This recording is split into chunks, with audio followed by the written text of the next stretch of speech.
Hey traders, this is our educational tutorial on one of our favorite strategies, one of our most consistently successful strategies in the trading room, and that is the weekly credit strangles on IWM. But in addition to the educational component here of the strategy itself, I wanted to open up a discussion on a direct comparison between defined and undefined risk trades. So there's a lot of confusion out there with regards to the differences between the twos and how they interact. And I think that is probably as good a place as any to start with this concept or this strategy. You know, every trade that you do, no matter what type of trade it is, there is a certain degree of risk in the trade. And we desire that risk because it is the risk in the trade that presents its reward. And if we're not taking risk, well, we're probably going to be able to put our money in a CD at a bank and maybe make 5% a year. And so we desire risk, we want risk, but it is a little bit scary sometimes for us when that risk is quote unquote undefined. So let's jump into our Tastyworks brokerage account and maybe use IWM as an example here in terms of what is the difference between a defined and undefined risk trade.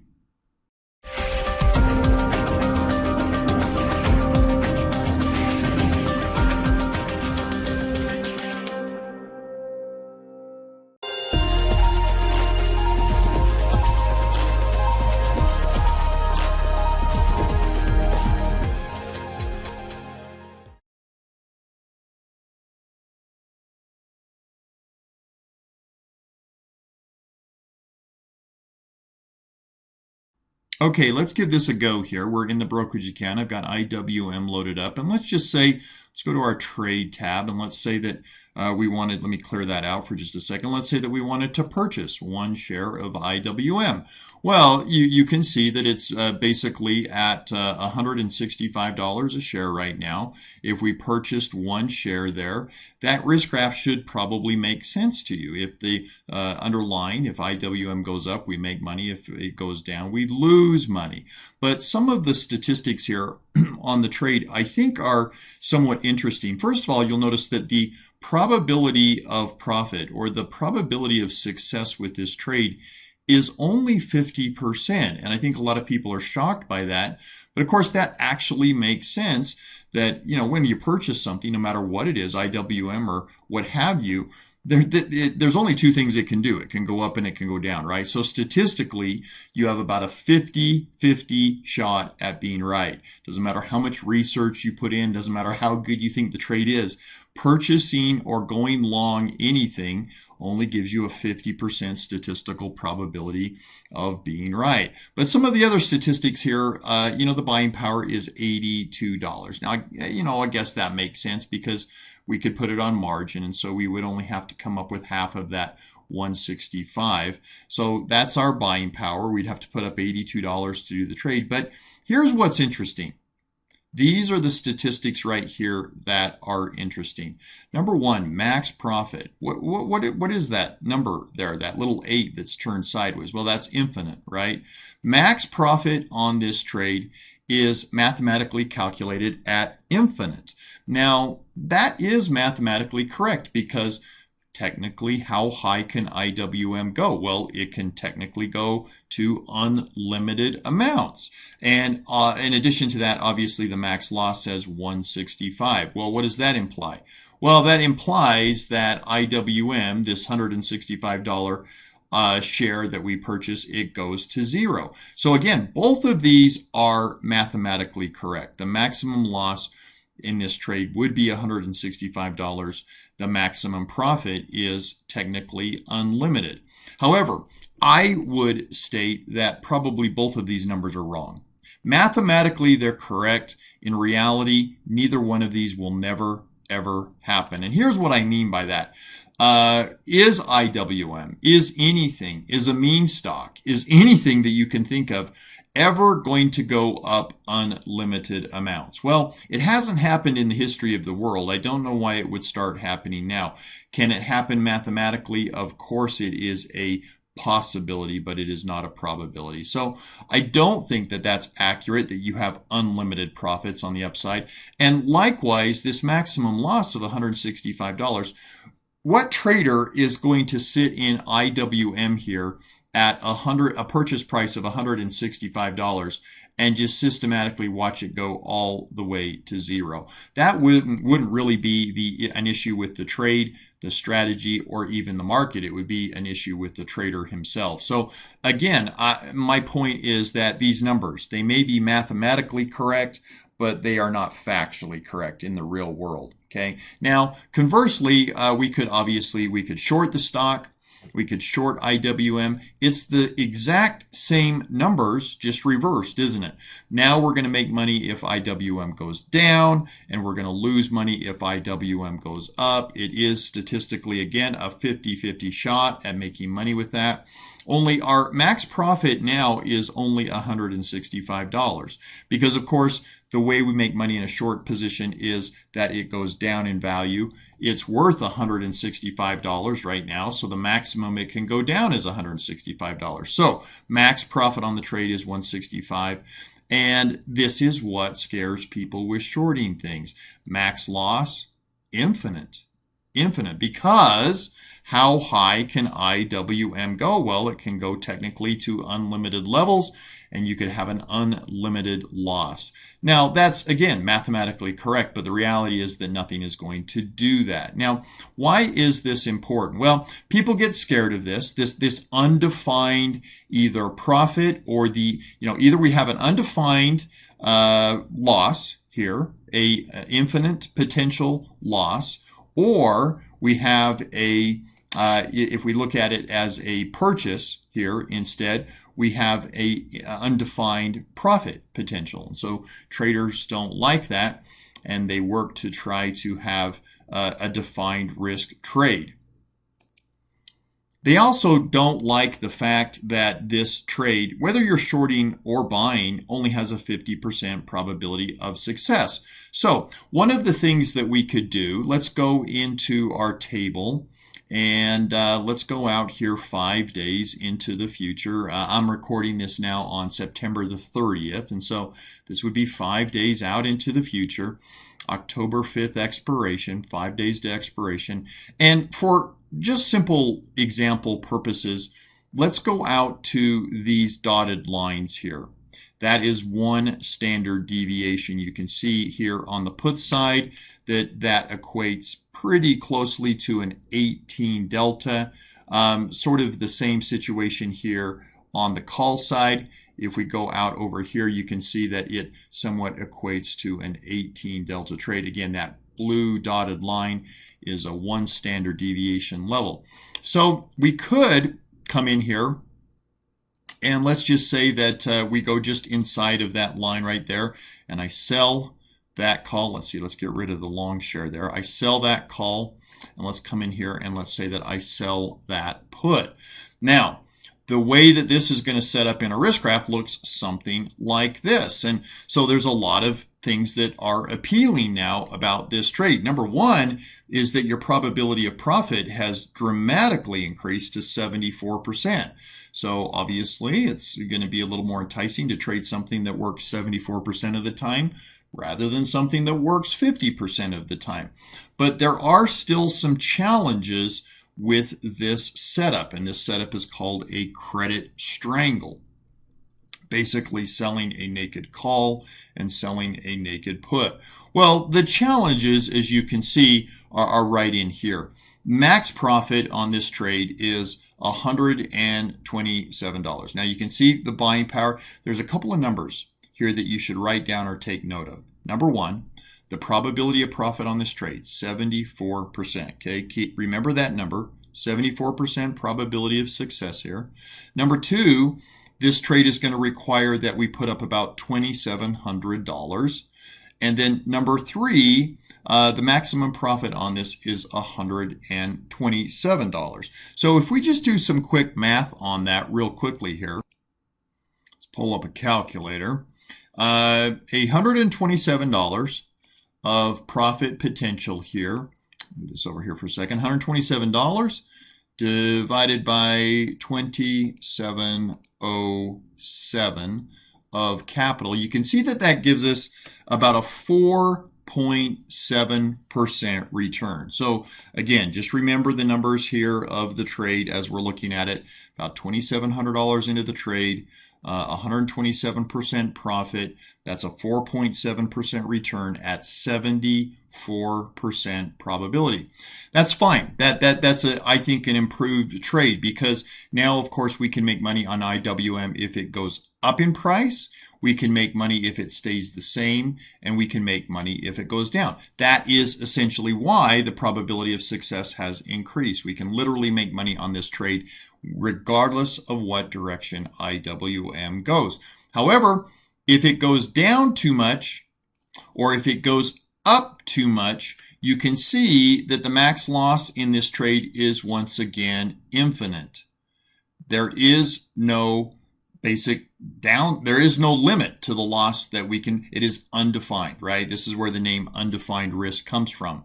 And the reason for that is that how high, again, can IWM go? Well, technically it can go up unlimited amounts.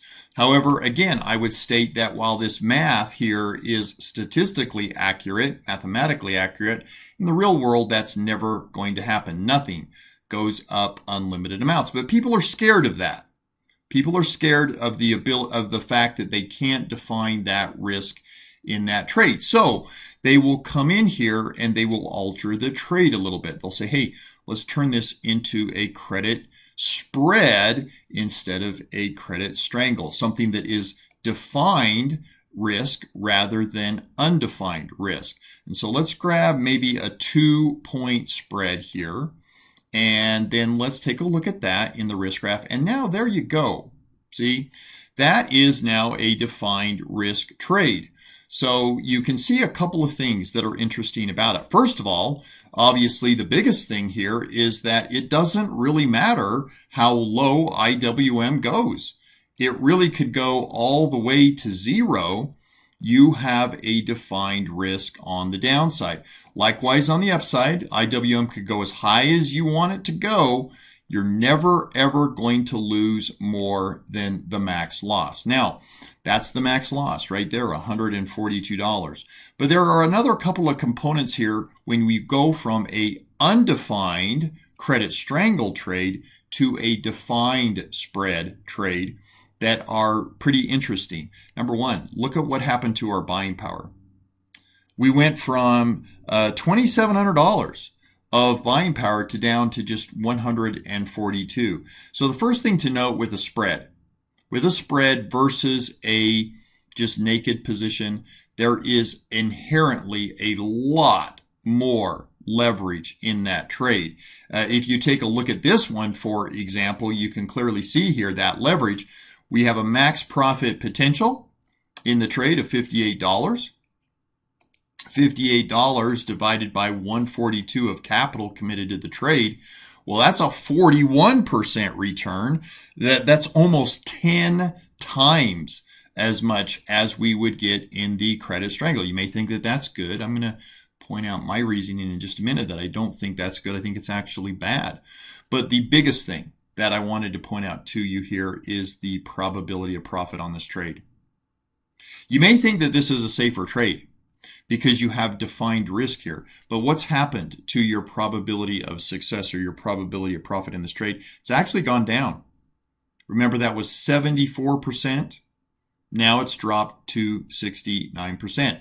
So again, you can inject some opinions here, but the math simply tells us that a credit spread has a lower probability of success than a undefined risk credit strangle. Now, why is that?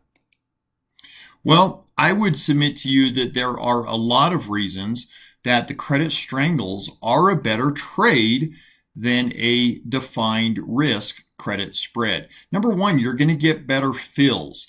There are only 2 legs instead of 4. You're going to get better fills. It's easier fills when you're only trying to fill one bid-ask spread rather than 2.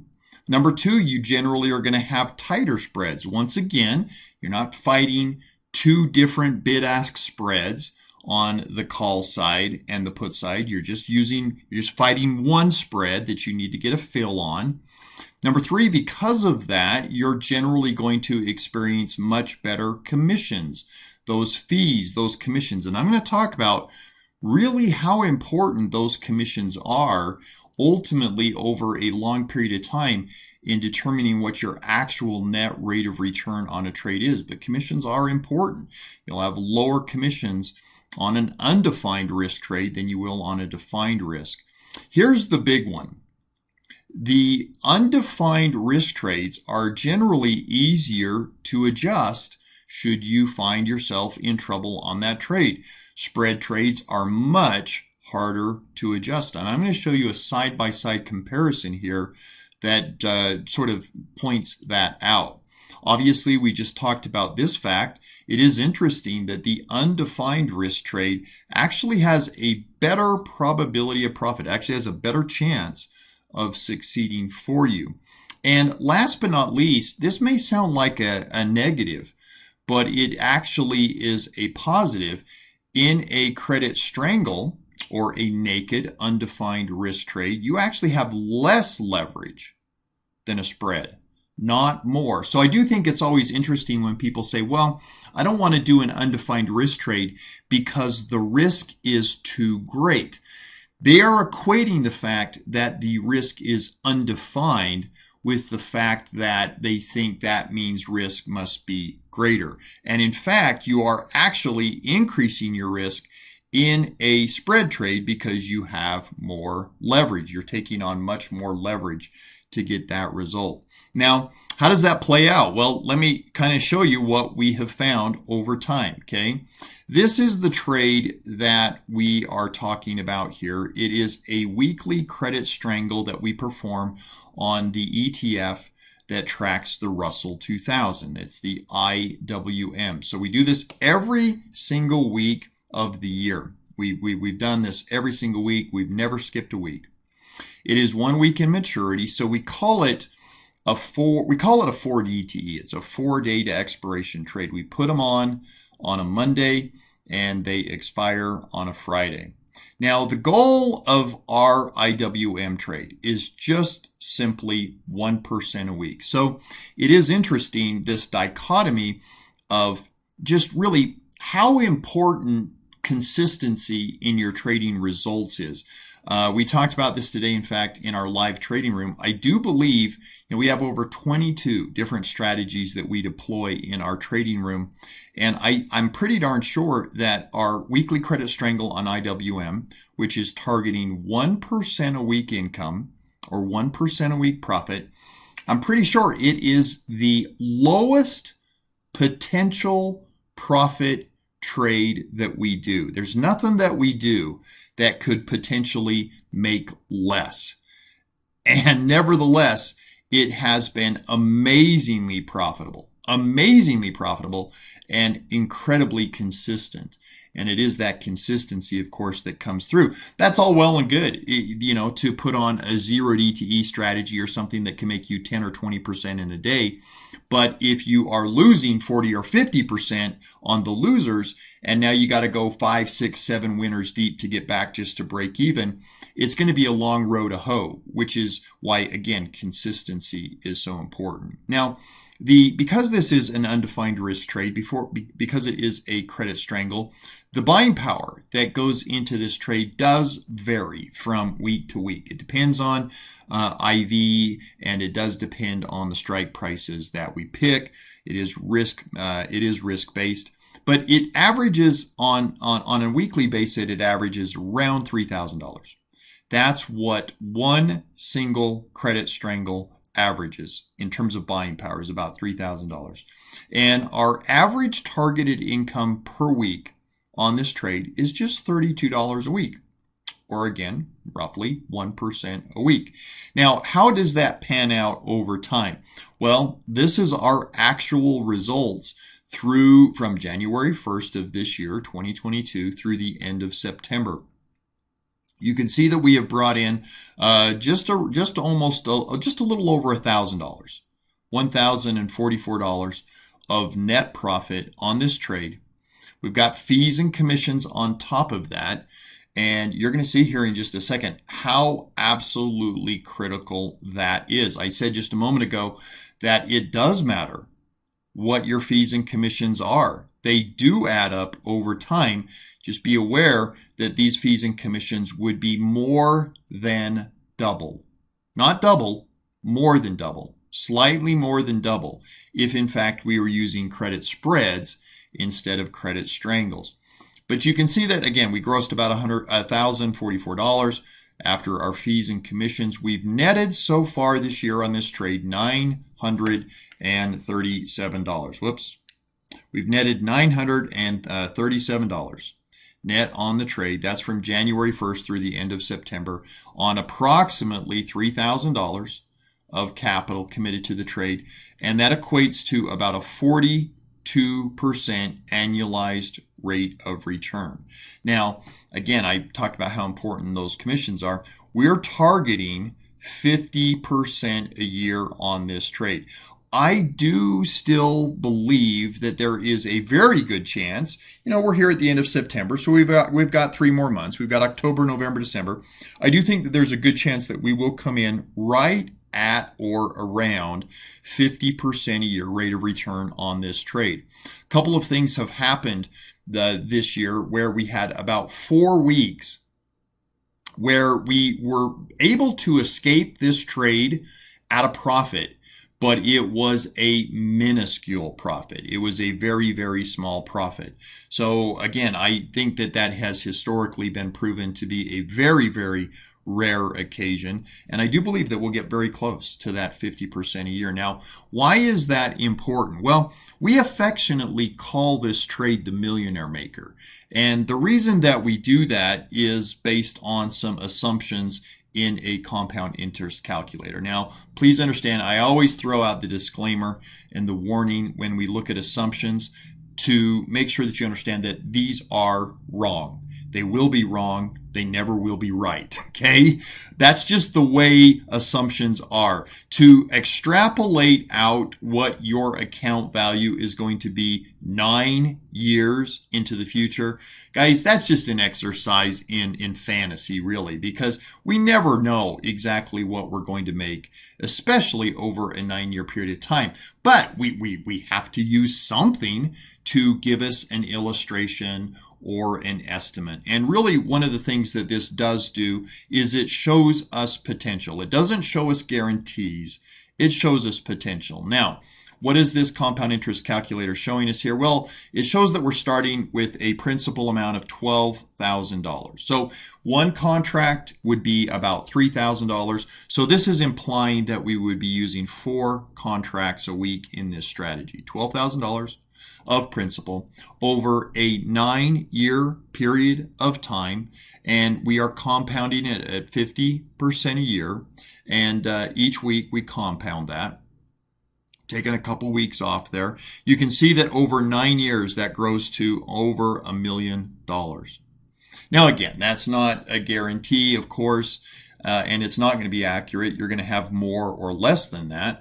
But it does serve a wonderful purpose of illustrating that you can take a very small amount, $12,000, and in a very short period of time, 9 years, create $1 million portfolio off of $30 a week of income potential per strangle. And the reason why this is so successful is because of the consistency of the trade. I mentioned earlier that it is, I think, a benefit and not a drawback that there is less leverage in a undefined risk trade.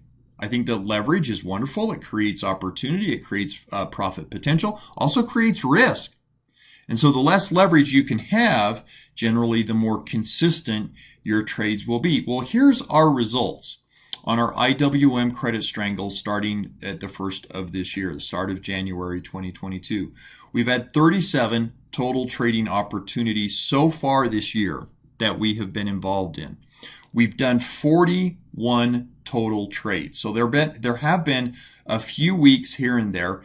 These are usually FOMC weeks where we have Fed minutes coming out on a Wednesday. We will put these trades on a Monday morning. We will pull them off on a Wednesday morning, wait for the Fed announcement to come out, wait for the movement to happen, and then reapply the trade. So there have been 37 total trading opportunities. Of those, we have taken 41 total trades. Folks, every single solitary one has been a winner. Every single one, not a single loser.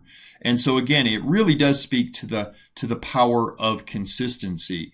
And I said that I was going to do some real world side-by-side comparisons with that.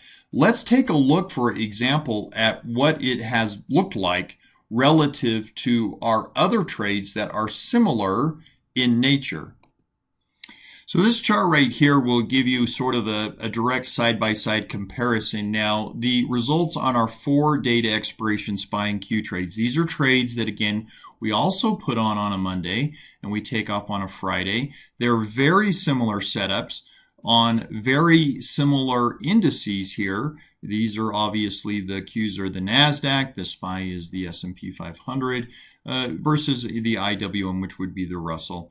And again, they're over the same time frames. The strategy is the same. They are all 3 delta neutral trades. The differences between these two is that the 4 DTE SPY and Q trades are spread trades. They are defined risk trades, whereas the IWM trade is an undefined risk trade. Now, we have data going back a little bit further on our 4 DTE trades. We started those at the end of 2000. So we've got a few years here under our belt of these trades in the official trading room. We just started our official results here in January of this year with the IWM trade. But you can see that we do have 130, as successful as these trades have been, we have 113 wins in this category and 7 losses.